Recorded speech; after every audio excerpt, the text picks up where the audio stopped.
BTS army इस बात को बहुत अच्छे से जानती है कि कैमरे के सामने हो या फिर कैमरे के पीछे वी और जंगकोक की दोस्ती कितनी गहरी दिखती है। लेकिन आर्मी, क्या आपने कभी सोचा है कि जब कैमरा बंद होता है और ये दोनों अकेले हो जाते हैं तब इनके बीच क्या बातें होती होंगी? जी हाँ, टी-कोक के बीच एक ऐसा सीक्रेट है जो इन्होंने बाकी के मेंबर्स से भी छुपा कर रखा था। इंटरनेट पर भी एक ऐसी खुफिया क्लिप वायरल हुई है जिसमें वी ने गलती से जंगकोक का वो नाम ले लिया जो इन्हें कभी पब्लिक में नहीं बोलना था। आखिर क्या है उस खुफिया नाम का सच और क्यों जंगकोक ने तुरंत वी का मुंह बंद कर दिया था? आज के इस वीडियो में हम टी-कोक के इसी सबसे बड़े राज का पर्दाफाश करेंगे। वीडियो को एक सेकेंड के लिए भी मिस मत करना, क्योंकि अंत में आपको जो सच पता चलेगा वो आपका दिल भी तोड़ सकता है। तो आर्मीज, आगे बढ़ने से पहले लाइक जरूर करें अपने बीटीएस के लिए, कमेंट में पर्पल दिल देना ना भूलें। आमतौर पे पूरी दुनिया किम तायुंग को टे या वी बुलाती है और जंगकोक को कुकी या गोल्डन मकने, लेकिन ये नाम तो सिर्फ दुनिया को दिखाने के लिए है। असली कहानी शुरू होती है साल 2013 और 2014 में, जब बीटीएस के पास पैसे नहीं थे और ये दोनों एक छोटे से कमरे में साथ रहते थे। उस वक्त जंगकोक बहुत शांत रहते थे और वी बहुत शरारती थे। वी की आवाज़ बहुत डीप वॉइस थी, इसलिए जंगकोक उन्हें चिढ़ाने के लिए कोरियन भाषा का एक ऐसा सीक्रेट शब्द बोलते थे जिसका मतलब होता है माई प्रोटेक्टर, यानी मेरा रक्षक। वी ने जंगकोक को संभाला था, इसलिए जंगकोक ने उन्हें ये खुफिया नाम दिया था। लेकिन कंपनी ने सख्त हिदायत दी थी कि कैमरे के सामने कभी भी इन पर्सनल नामों का इस्तेमाल नहीं होना चाहिए। लेकिन कहते हैं ना कि सच कभी ना कभी सामने आ ही जाता है। साल 2021 के लॉस एंजल्स कॉन्सर्ट के दौरान कुछ ऐसा हुआ जिसकी उम्मीद बिग हिट कंपनी को भी नहीं थी। कॉन्सर्ट खत्म होने वाला था, हर तरफ चिल्लाती हुई आर्मी की भीड़ थी और स्टेज का माहौल बहुत इमोशनल था।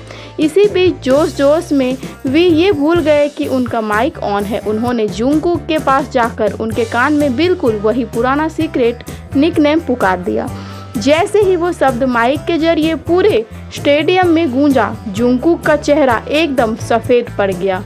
वो बुरी तरह से शर्मा गए और बिना सोचे समझे कैमरे के सामने ही वी का मुंह अपने हाथों से बंद कर दिया।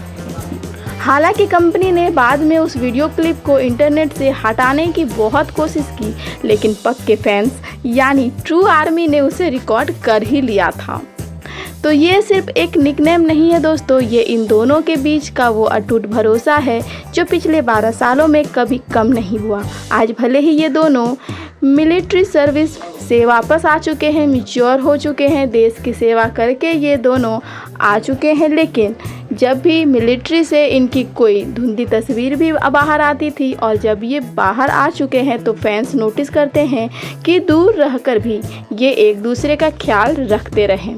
बीटीएस में कई जोड़ियां हैं, लेकिन टी-कोक का रिश्ता आज भी सबसे अलग और पाक माना जाता है। ये बात तो अब पूरी आर्मी जान ही चुकी थी कि इन दोनों ने एक दूसरे को क्या निकनेम दिया था। हाँ, ये अलग बात है कि आर्मी ये नहीं जान पाई कि बिग हिट कंपनी ने क्यों इस नाम को सीक्रेट रखने को कहा था। हो सकता है कि ये उनके पर्सनल रीजन की वजह से, क्योंकि कोई भी कंपनी नहीं चाहेगी कि उनके जो कास्ट हैं, उनके जो स्टार्स हैं, उनके पर्सनल लाइफ को ऐसे प्रोफेशनल तरीके से यूज किया जाए, क्योंकि ये वी और जंगकोक का पर्सनल मामला था। तो इसलिए बिग हिट कंपनी ने उन्हें अपने पर्सनल मामलों को पर्सनल ही रखने को कहा था। खैर, आर्मी तो इनकी इतनी दीवानी है कि किसी भी तरह से इन्हें ट्रोल कर ही नहीं सकती। निकनेम को जान के भी आर्मी बहुत खुश हुई और उन्होंने इन दोनों के जोड़ी को बहुत सराहना दिया और आज भी आर्मी इन दोनों को सपोर्ट करती है। आज हमारे टी और जंगकोक दोनों ही मिलिट्री सर्विस से वापस आ चुके हैं और अब ये पहले से भी ज़्यादा मैच्योर हो चुके हैं और पहले से भी ज़्यादा फेमस हो चुके हैं। अभी ये लोग वर्ल्ड टूर दौरे में हैं और फिर भी हर एक कॉन्सर्ट हो या फिर कोई वीडियो, इन दोनों की मस्ती साफ झलकती है। तो दोस्तों वी और जुंगकुक के इस सीक्रेट निकनेम मोमेंट के बारे में आपका क्या सोचना है? क्या आपने वो वायरल क्लिप देखी है? मुझे नीचे कमेंट बॉक्स में ज़रूर बताइएगा। अगर आप भी टी-कॉक के सच्चे फैन हैं तो इस वीडियो को एक प्यारा सा लाइक दें और हमारे चैनल को सब्सक्राइब करना बिल्कुल मत भूलिएगा। तो मिलते हैं कल ठीक इसी समय पे एक और धमाकेदार वीडियो के साथ। आप अगर सच्चे फैन हैं तो हमारे साथ ऐसे ही जुड़े रहें। तब तक के लिए बाय बाय, टेक केयर आर्मीज।